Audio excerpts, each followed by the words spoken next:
Good afternoon, everyone. My name is Eliza Parrish. I'm the Director of Alumni Engagement at the Raymond A. Mason School of Business at the College of William and Mary, and I welcome you all to our webinar, Myths and Misconceptions about Virtual Work, presented by Professor Jeanne Wilson.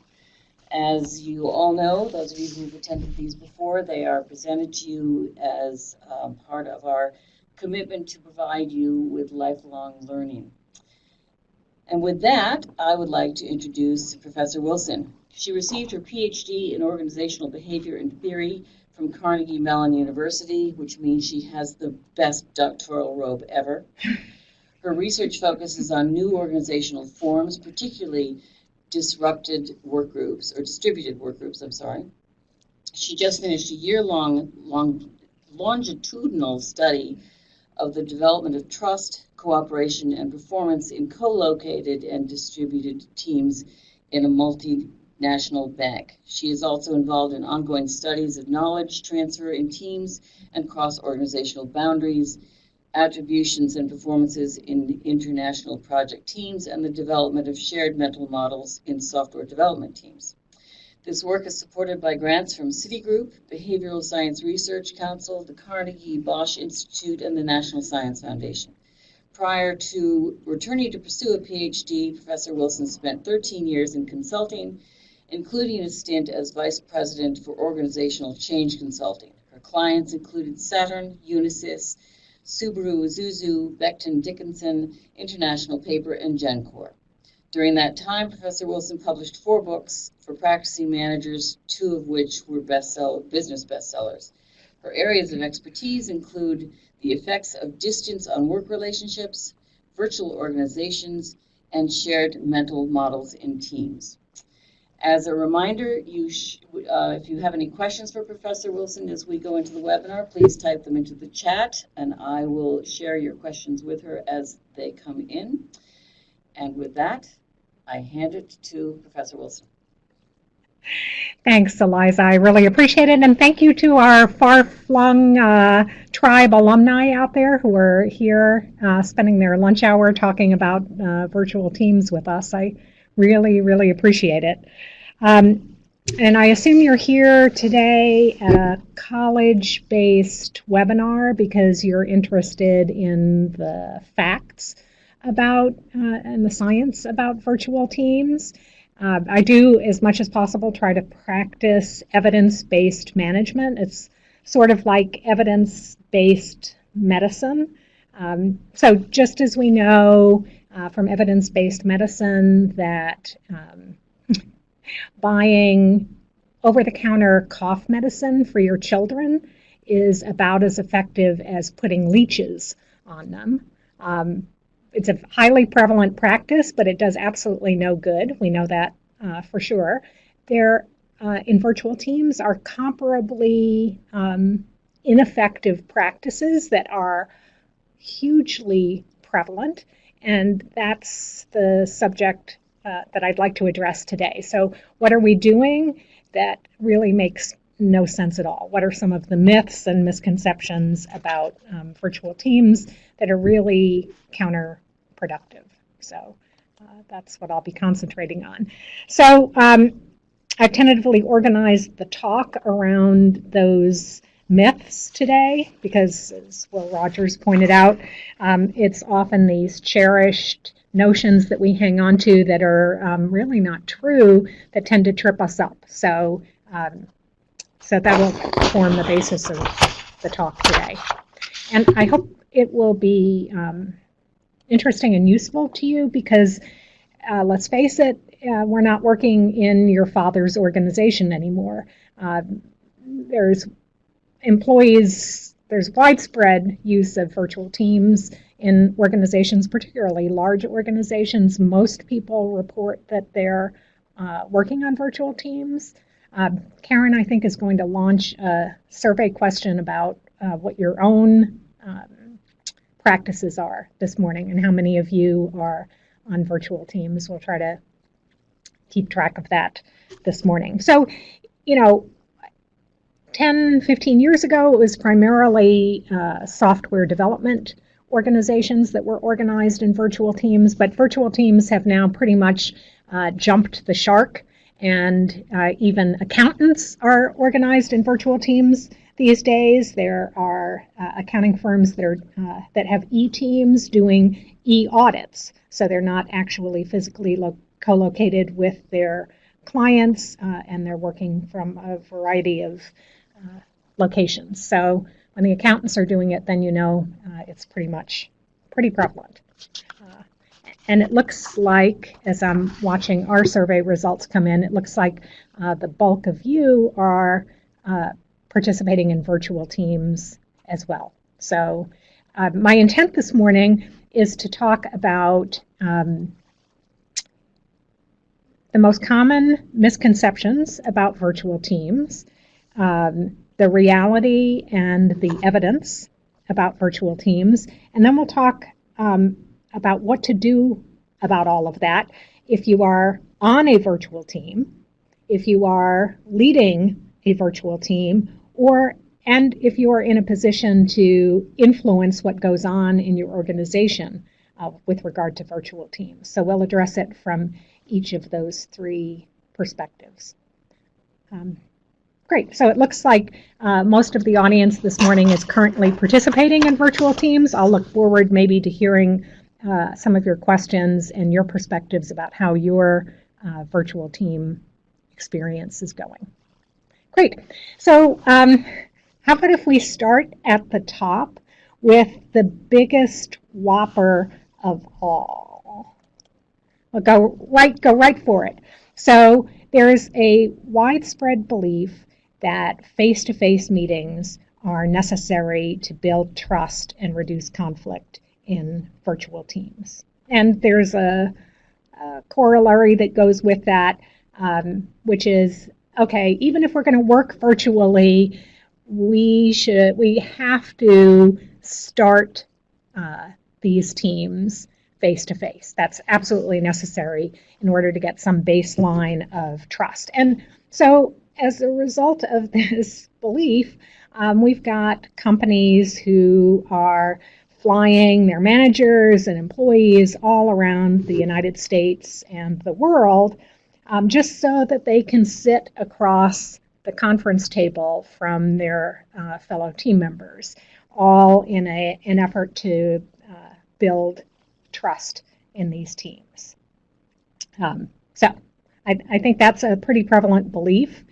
And the bad news for you guys is that I've studied this question extensively, so I'm about ready to lay some boring research results on you. Here we go. Brace yourselves. That symbol up in the left-hand corner is the international symbol for boring research results. And here we go. Okay, so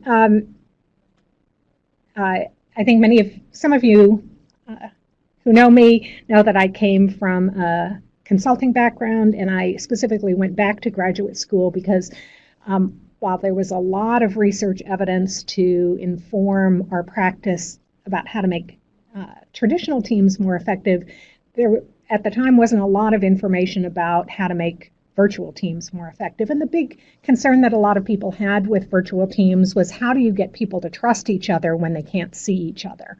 So I studied this question while I was at Carnegie Mellon, and so here are some of my results. I looked at teams in 4 different conditions and studied what effect those conditions had on their cognitive trust, their willingness to let somebody else on the team do part of the task for them, their affective trust, that is, how much they felt that the other team members showed care or concern for them, and then their reliance on their fellow team members. To what extent were they willing to risk part of a monetary bonus based on one of their team members' performances? So here are the results for cognitive trust, and they were similar for affective trust and reliance. So we have 4 conditions. These are teams, so the EEE condition are teams that met electronically at time 1, time 2 and time 3. The EFF condition are teams that met electronically for starters and then met face-to-face after that. The FEE condition met face-to-face for starters and then electronically thereafter, and then the FFF condition was face-to-face the entire time. So you can see that while the teams that started electronically started with somewhat lower levels of trust, after 2 meetings, and for sure after 3, the levels of trust were indistinguishable. So the moral of the story was, if your teams are going to meet for more than 1 or 2 meetings, and most do, the levels of trust equalize very quickly. And it's not just the teams that I studied at Carnegie Mellon. I also did a year-long study, as Liza mentioned, in a large bank based in Chicago with their virtual teams that were spread out across the globe. And then more recently with colleagues in France and DC, we studied over 600 people around the world and who were involved in 1,300 colleague relationships with people who are both, some who are co-located and some who are working at a distance. And in all of those cases, people reported that they felt, believe it or not, at least as close to their distant colleagues as they did to their co-located colleagues. In many cases, closer. So that was a little surprising and maybe a little anti-intuitive. And let me just give you one example that sort of encapsulates that effect. When I was studying the virtual teams at the bank in Chicago, I was shadowing a number of the virtual team members, and one afternoon I was sitting with a client relationship manager on one of their largest accounts. So this is the person who's responsible for client interface, and their main client was the vice president, their main client contact was the vice president of compensation and benefits for a Fortune 50 company. So this is somebody basically at the C-suite level. And I'm sitting next to the client relationship manager in Chicago listening to a phone call with this VP of Comp and Benefits. And all of a sudden, they're talking about the VP's breast cancer. And, it seemed to come out of the blue, and it seemed like an awfully intimate topic to be discussing. And I asked the client relationship manager later, where did that come from? You must know, Diane at X company really well. She said, no, we've never met in person.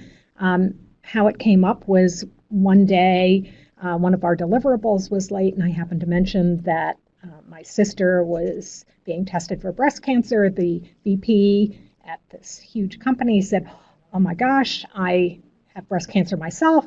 And so the two of them were sharing, the most intimate details about each other's lives with each other. And as a result, these two women who had never met in person were closer than the client relationship manager was with many of her own co-located team members. So it was just an interesting and a memorable example for me about how you can forge really close relationships with people at a distance.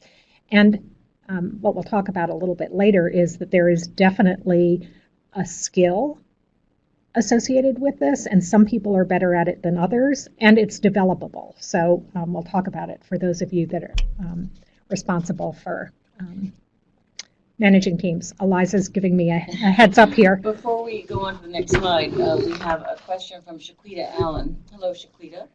And she asks about, her question is curious about how you examine frequency of meetings by type across 4 areas. In Shaquita, in the case that I'm reporting here, the research that I'm reporting, I controlled the frequency of meetings so that it wasn't a possible explanatory cause of the results. But in the cases where I studied teams at the bank in Chicago, they determined their own meeting frequency. I'll say just briefly, and then we'll circle back around and talk about this when we're talking about what you could do differently. Frequency of contact is one of the things that most effectively promotes trust. So if it doesn't have to be in a whole team meeting, but having frequent contact and communication with people will develop trust and reduce conflict better than many other mechanisms. So as a general principle, more frequent contact is better, particularly from a trust standpoint. Okay, so face-to-face meetings are not necessary to build trust in virtual teams unless your teams are only going to be meeting one time, because trust builds very quickly at a distance. And again, we'll talk about some techniques for how to do that. Okay, how about a second myth about teams? And that is, I sometimes hear my clients talk about, oh, it's always best to have the richest possible communication medium, particularly face-to-face. So companies, a number of my clients, a lot of my students, organizations spend a lot of money trying to recreate that gold standard of communication, that kind of get as close as possible to face-to-face communication in these teams. And one of the results of that is that companies have spent hundreds of thousands of dollars on very expensive video conferencing systems, which in most cases are now gathering dust in a conference room someplace. I don't know what your experience has been, but many of my clients' teams prefer, even when they have expensive video systems available, prefer or default to just teleconferences and email. So that's a practice, not a recommendation. What I wanted to talk about when it comes to is the richest possible medium, always the best, is some research that I've done with a colleague from Carnegie Mellon, Susan Strauss. Susan's now at Rand, but we collected some of this data when we were both at Carnegie Mellon. And she was interested in whether interviewers would be, because interviewers absolutely prefer to interview face-to-face. Given a choice, they would much rather conduct their interviews face-to-face. So Susan was interested, are face-to-face interviews more effective than interviews via video conference or via phone?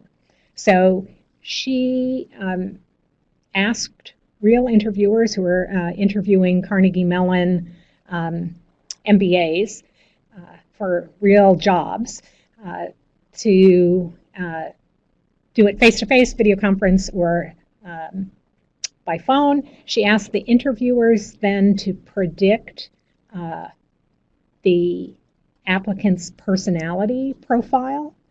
And of course, she had collected the personality profiles of the Carnegie Mellon students, so she could test how far the interviewers were from the actual personalities. And perhaps not surprising, the medium by which interviewers were most accurate was phone, not face-to-face. Face-to-face was actually the least accurate medium by which to interview. So why is that? Because face-to-face, we are distracted by all kinds of noise. Not literal noise, but psychological noise. I'm distracted by the color of the shirt that you're wearing, or what you're doing with your hands, or how much eye contact you're maintaining. And many of those things are irrelevant to the job that I'm trying to match you with. So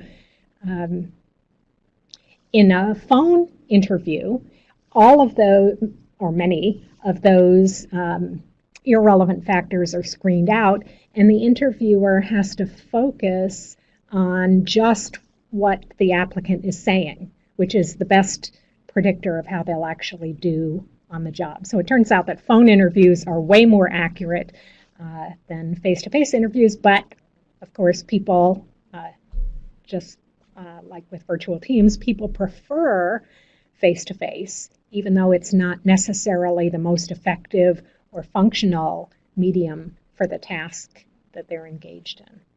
So all of your interviews by phone. That's my recommendation. Okay, how about one more myth, and then we'll move on to, so what can you do about it? All right. How about conflict? That's the other. Trust and conflict are usually the top two topics that people are worried about with their virtual teams. And one thing that I get a lot is a concern that the most distributed teams, for instance, if we had one person in Shanghai, one person in London, New York, Chicago, Atlanta, San Francisco, they're all spread out, that would be the worst possible situation for virtual teams. And I have had clients who, because of this concern, will then actually relocate people. They're concerned that Eliza is all by herself in Boston. We must relocate somebody to be with her. And so they'll create these smaller groupings where we've got 2 people in Boston and 2 people in Chicago and 2 people in Beijing, just on this, with this belief that will reduce the level of conflict and maybe promote trust if you at least have some co-located team members. Well, unfortunately, it actually doesn't work that way. There's your international symbol for boring research results again, up in the left-hand corner. This research comes from one of my colleagues, Brad Crisp, and some of his co-authors. So they looked at those team configurations that I showed you on the previous slide. What happens if you've got one person in Boston and one person in Chicago, et cetera, and they're all spread out? What happens if you have these small co-located groups of 2 versus what happens if you've got 2 groups of 3? So you've got 6 team members, but they're distributed differently. And so what they found, which is completely against the conventional wisdom about this, is that the completely distributed teams have the highest levels of trust and the lowest levels of conflict. What? How is that possible?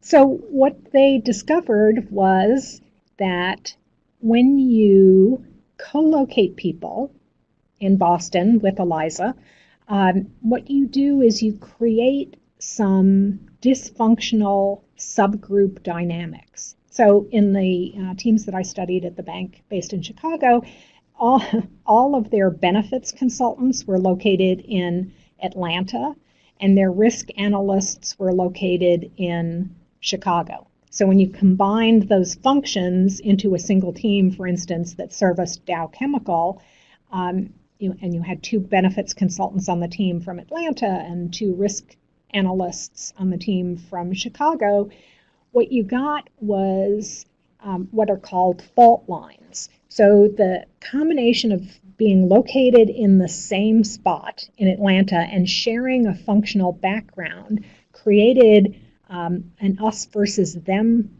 dynamic going on within the team, rather than seeing the team as we're all in this to, promote Dow Chemical, the most effective benefits administration for Dow Chemical. It was the benefits administrators versus the risk analysts. And it actually sort of split the team into factions and resulted in lower trust within the team and higher levels of conflict.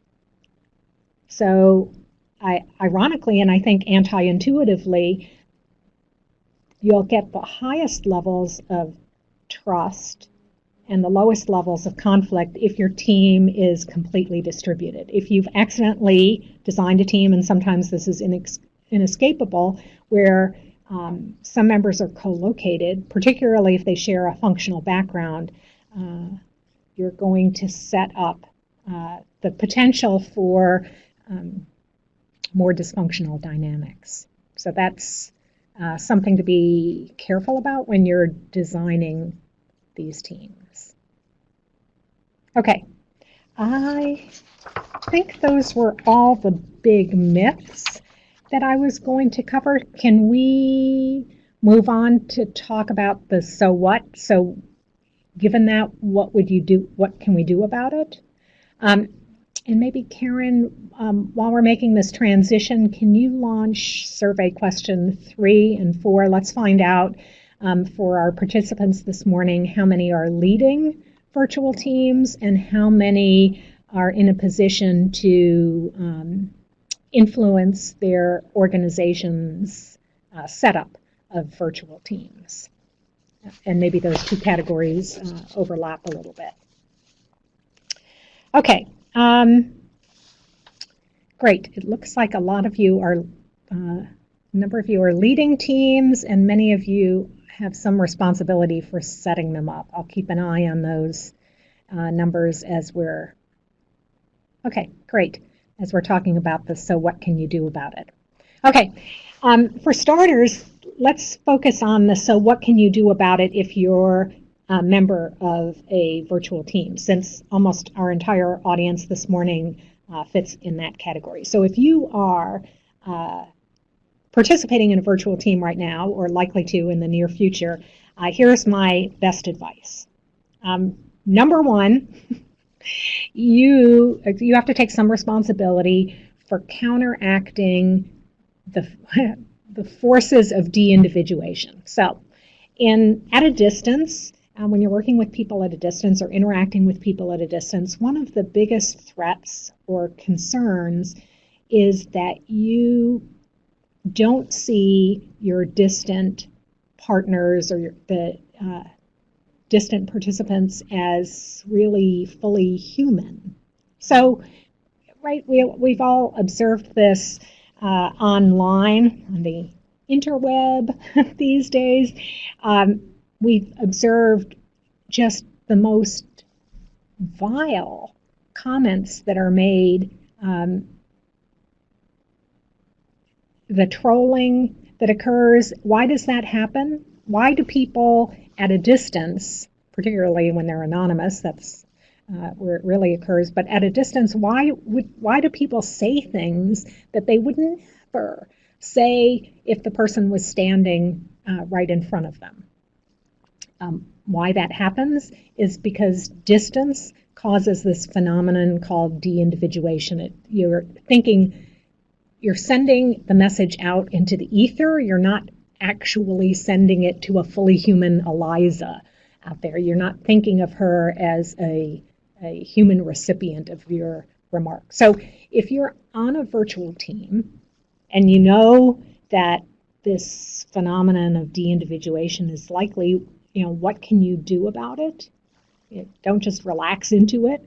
The thing that you can do is called disclosure. So what you have to do is disclose judiciously, not too much information, details about yourself that allow your distant team members to kind of connect with you on a human level. So if I happen to disclose that I'm a Steelers fan, that gives some of you something that you can connect to. Even the Ravens fans out there. I'm a more human team member that way. Or I might disclose that I'm a huge fan of cheesy horror movies, which is actually true. My personal favorite is Attack of the Killer Tomatoes. The cheesier, the better. So there are some people on the team who have a shared love of cheesy horror movies, and that gives us a possible, it humanizes me, it gives us a possible connection. So we found that the members who are most effective on virtual teams are the ones who instinctively practice this disclosure. That, and of course, to some extent that's an effective behavior even in traditional teams, but in virtual teams it's even more necessary because you're swimming upstream against this countervailing force of de-individuation. So the people who are best on virtual teams have learned how to do this. Of course, we'll talk a little bit about training. It is a skill that you can develop, and if you're going to be launching a lot of virtual teams in your organization, if you can train people to do this more effectively, you'll find that your virtual teams are more cohesive and more trusting and have less conflict. So a little bit of judicious, not too much information, disclosure will help. Okay, so that's one practical suggestion for those of you that are working on virtual teams. Let me give you another one.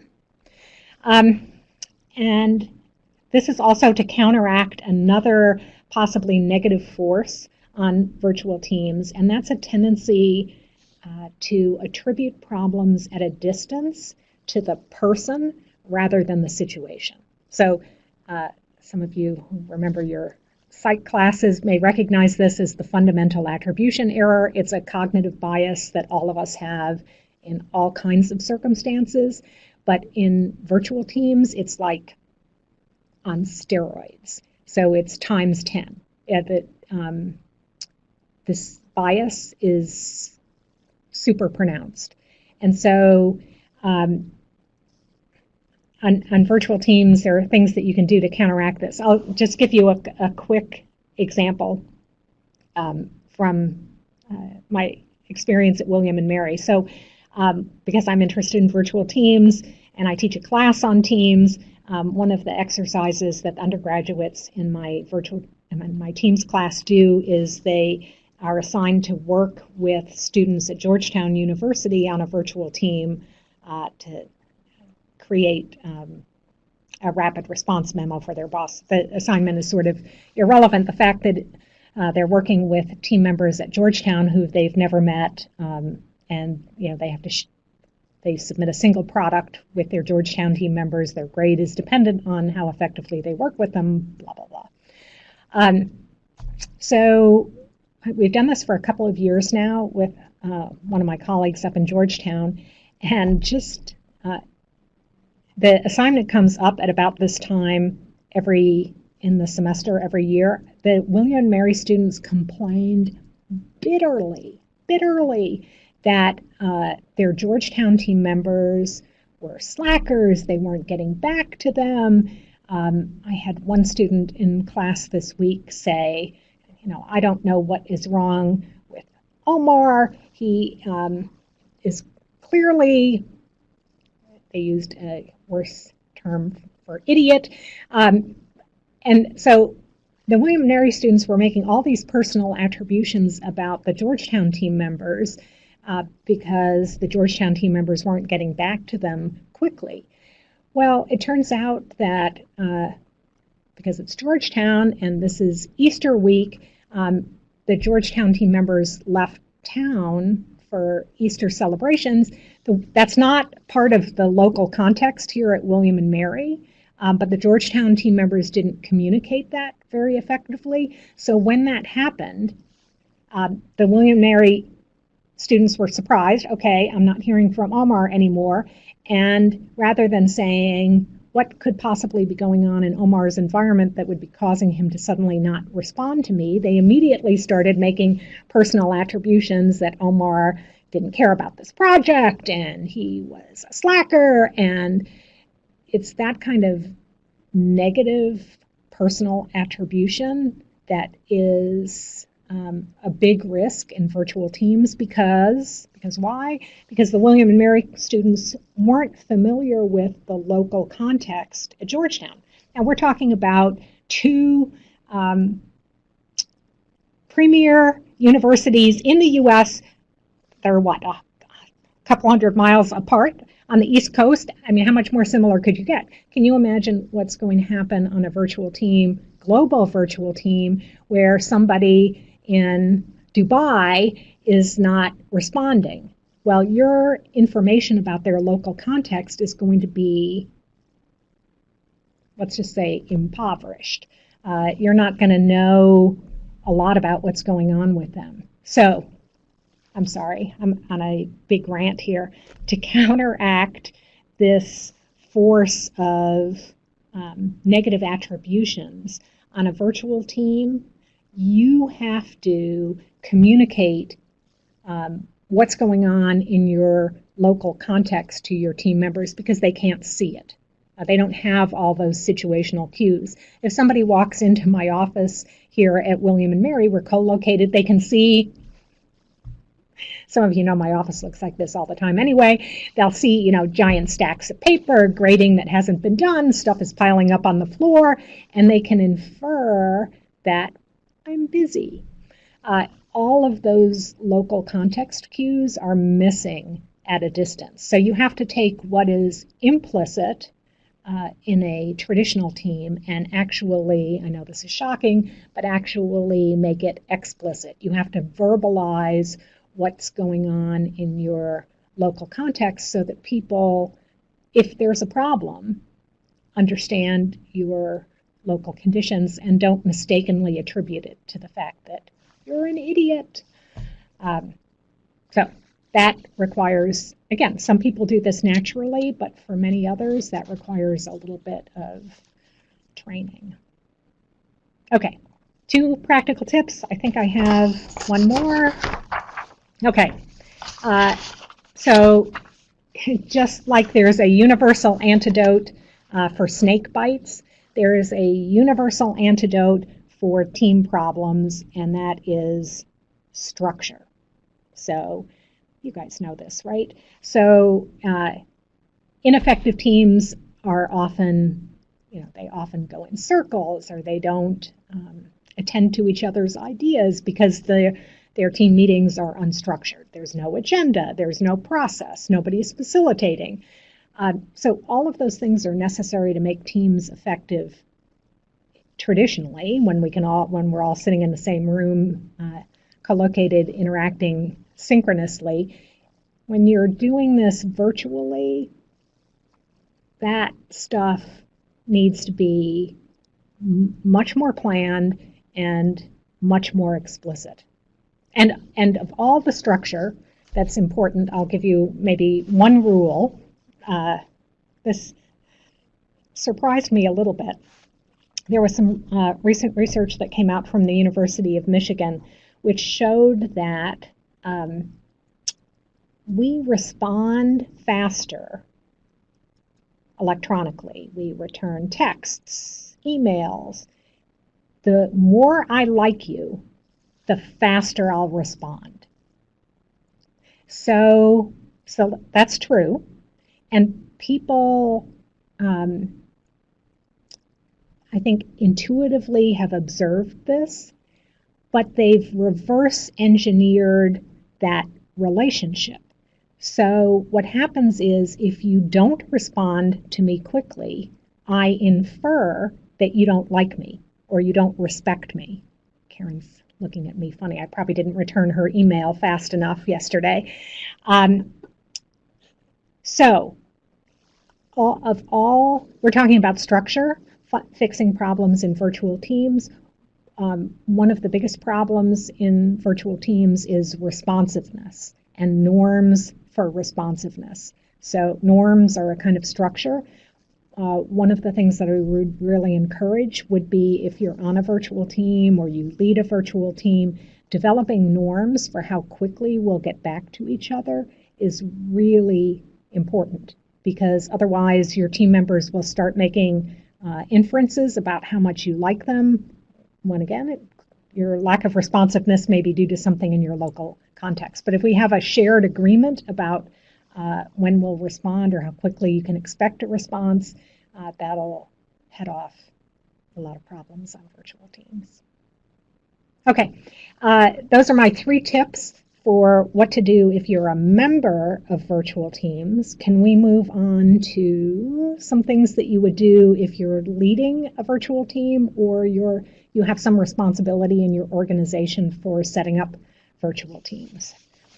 That applies to somewhat fewer of you, so we'll cover these quickly.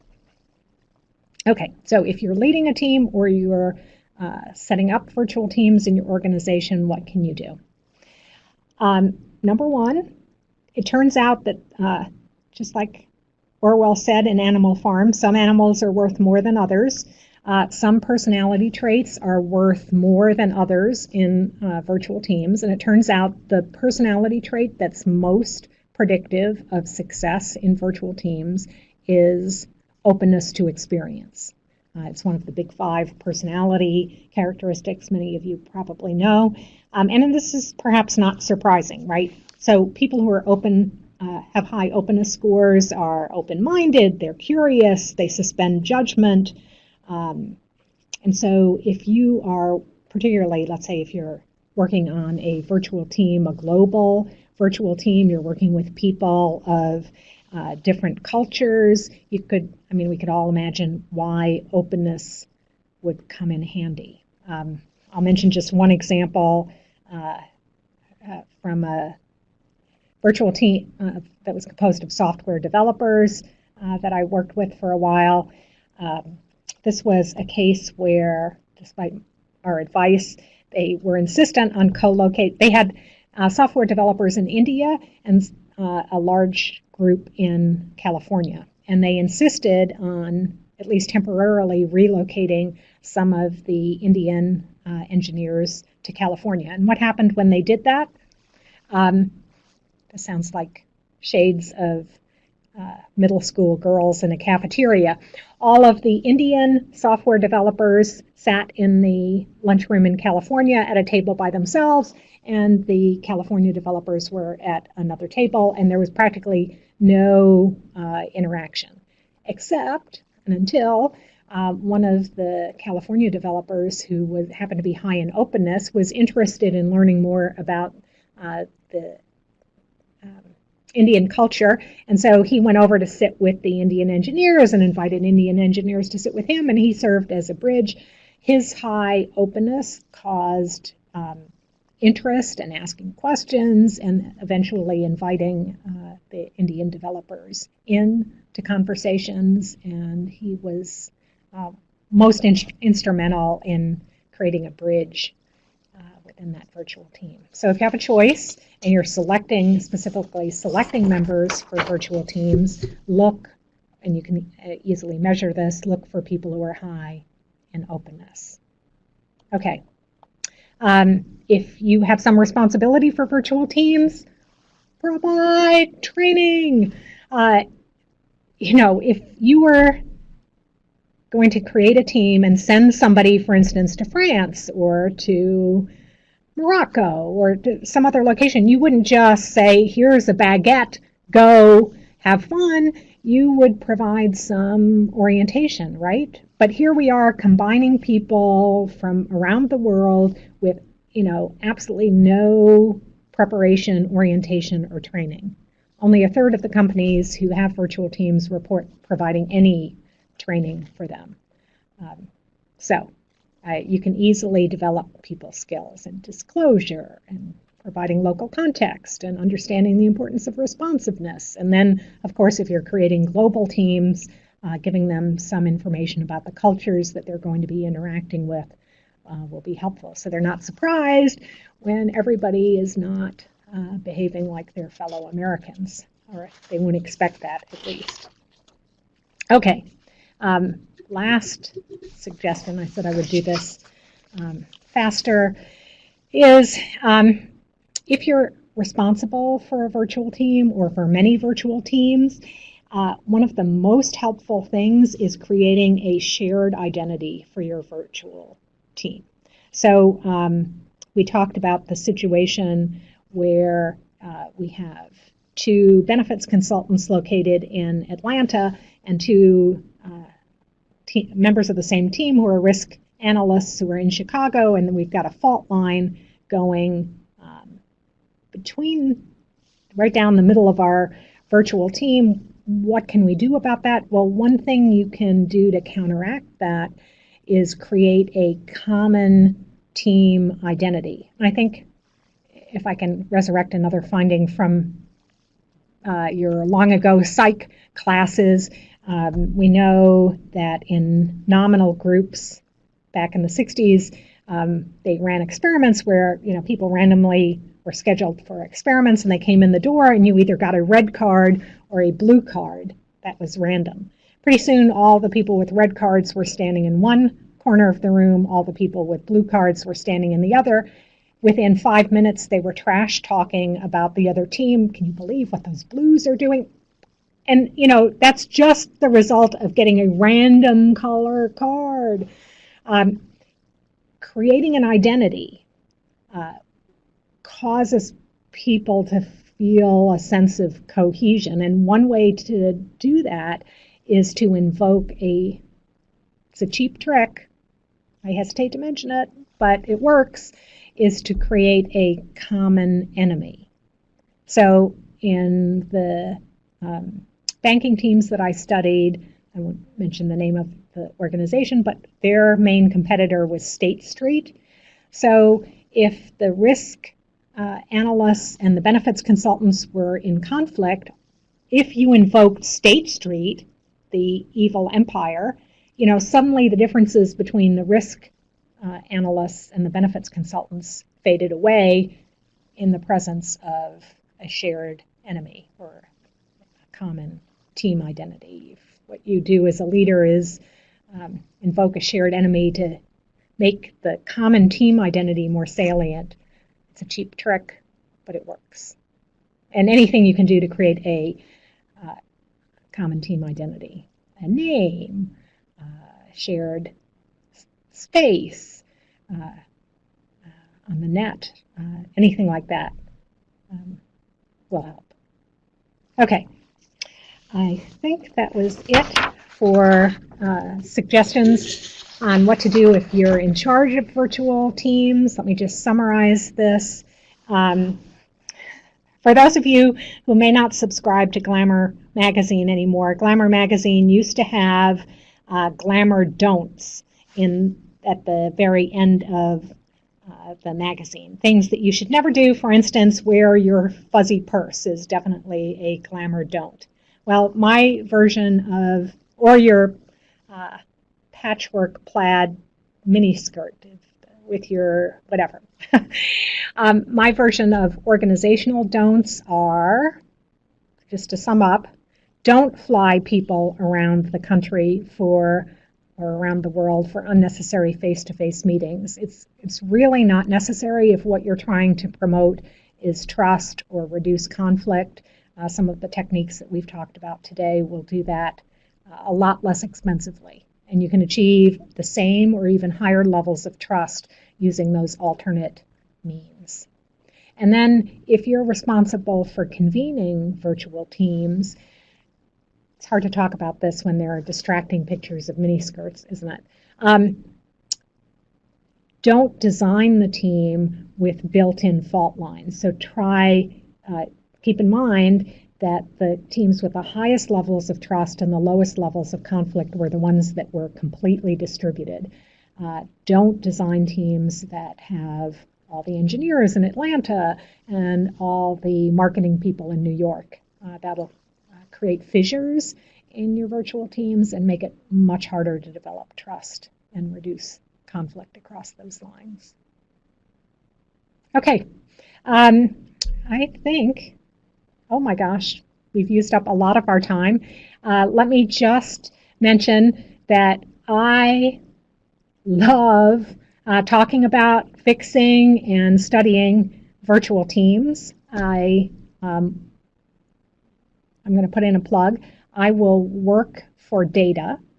So if you have virtual teams and you have some questions about how effective your teams are, or you're not sure, there's some things you want to know, I will happily come into your organization. We can work out what questions you're interested in. I have some questions that I'm still pursuing, and we can plan to collect some data that answers your questions and maybe mine as well, and maybe helps your organization in the process. I am absolutely open to that. And I know that this format isn't super conducive, isn't super interactive, so if you have questions about your virtual teams, I'm hoping we'll have some time to talk about them right now. But if you have questions about your virtual teams that we did not get to today, or they are so touchy or sensitive that you didn't feel comfortable airing out your concerns in this public forum, I think Eliza is willing to take questions even after this forum, and maybe I can respond to those offline. But we do have some time now, and if there are things that I can address now, I would be happy to. We do have 2 questions that have just come in, and let me iterate what Professor Wilson just said. You all have the email address for this webinar, so if questions occur to you after the fact, just send them to me and I'll make sure that they get answered. In the meantime, Annette has sent in a question. You talked about face-to-face meetings not making much difference in trust, but what about innovation? Some large global companies are going back to the co-location for some of their teams to boost innovating thinking. Have you any insights on that? I do. Would those large companies rhyme with, say, ABM? I know that IBM, for instance, is who for years had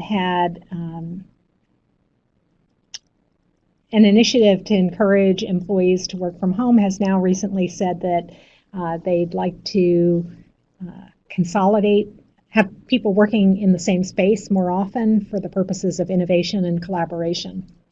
So, is that effective or necessary?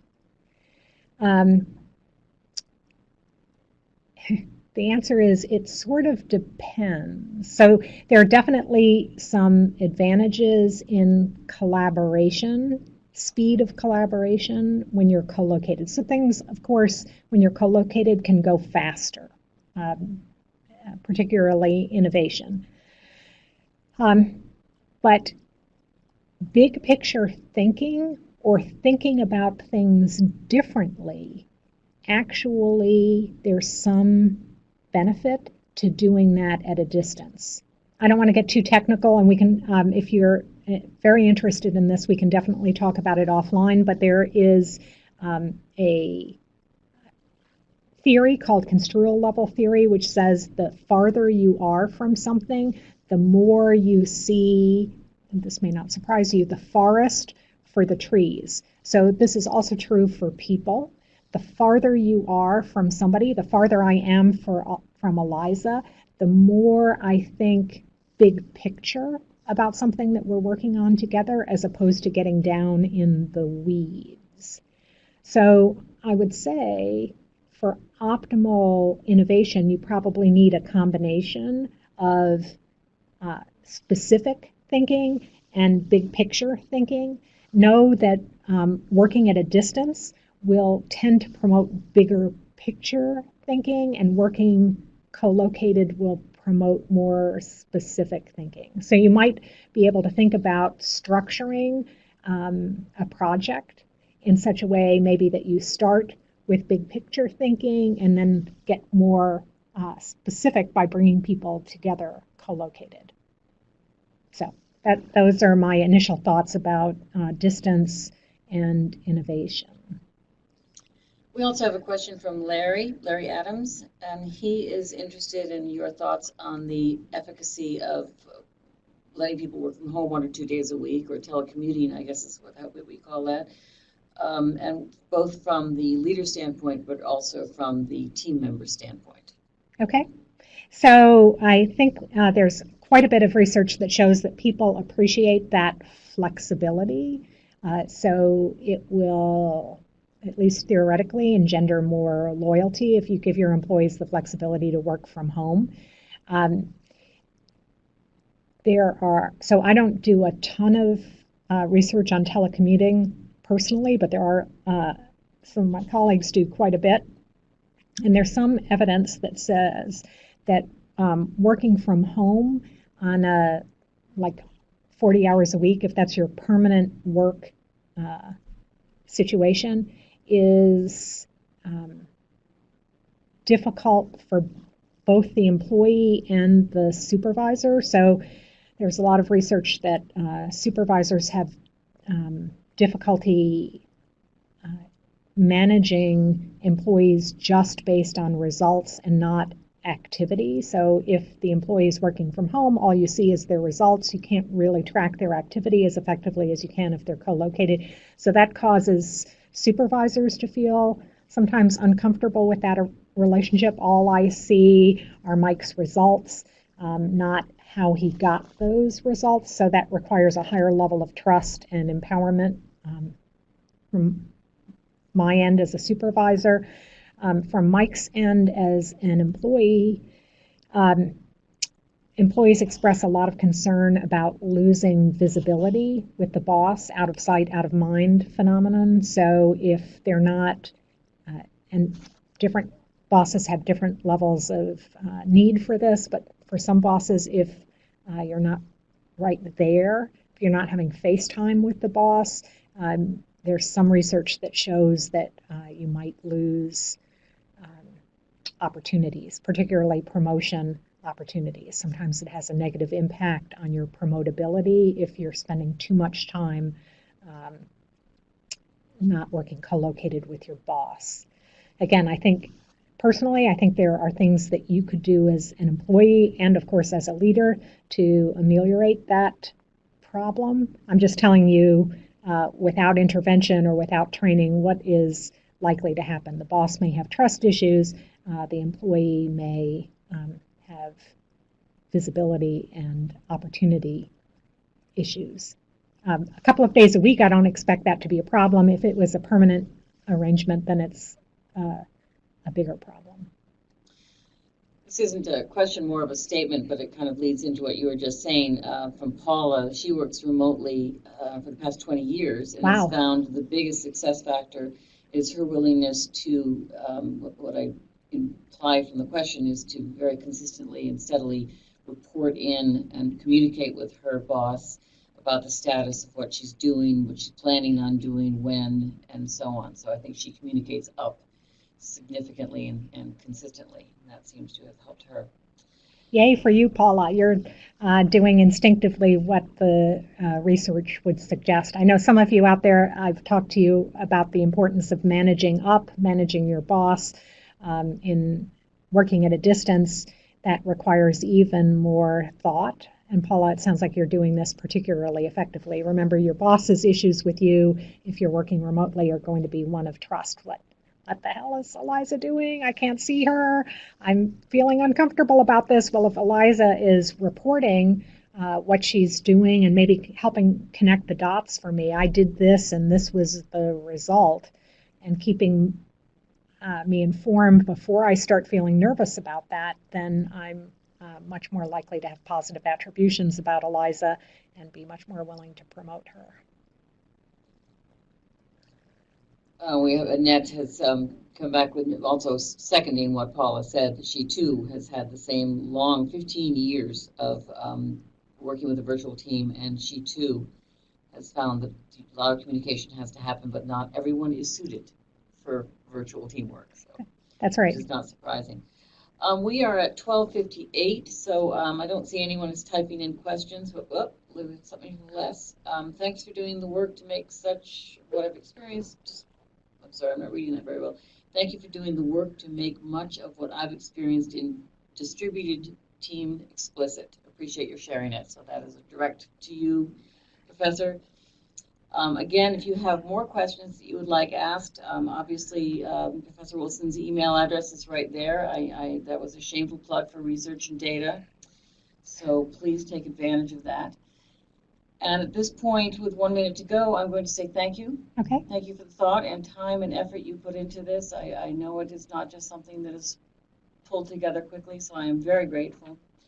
And I also like to, of course, thank the people that you are not seeing that are behind the team here. Professor Wilson's mentioned them a couple of times, and that's Karen and Mike, who are the team who helped make the technology work so beautifully. And I am enormously grateful to them. They make every single one of these work. So thank you all. I hope to see you, if those of you who have a Master's in Business Administration, at the 50th anniversary celebration in June. Speaking of shameless plugs, so join us then. And again, thank you, Professor. Thank you all for coming today.